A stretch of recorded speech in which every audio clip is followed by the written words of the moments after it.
Bilang pakikiisa sa pagdiriwang ng 2025 National Women's Month na may temang babae sa lahat ng sektor, aangat ang bukas sa Bagong Pilipinas, ang Department of Migrant Workers o DMW ay magsasagawa ng isang Overseas Mega Jobs Fair ngayong 21 ng Marso.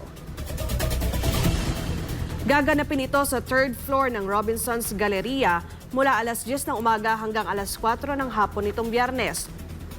Mahigit 4,000 overseas job opportunities ang iaalok ng 15 licensed recruitment agencies na makikibahagi sa nasabing jobs fair.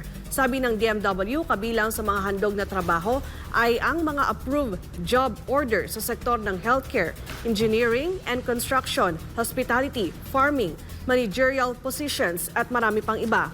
Para sa mga nais makibahagi sa DMW Mega Jobs Fair na ito, pinapayuhan na sundin ang mga sumusunod. Mag-pre-register online.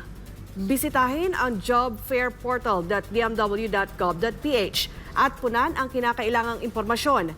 Siguraduhin kumpleto ang mga detalye tulad ng pangalan, address, email address, contact number, educational background, karanasan sa trabaho at preferred job category. Kumuha ng QR code o job fair pass. Pagkatapos mag-register, makatatanggap ka ng QR code o job fair pass sa iyong email o sa portal. Ipakita ang QR code sa registration booth. Sa araw ng jobs fair, pakita ang iyong QR code o job fair pass sa registration booth o table sa third floor ng Robinson's Galleria.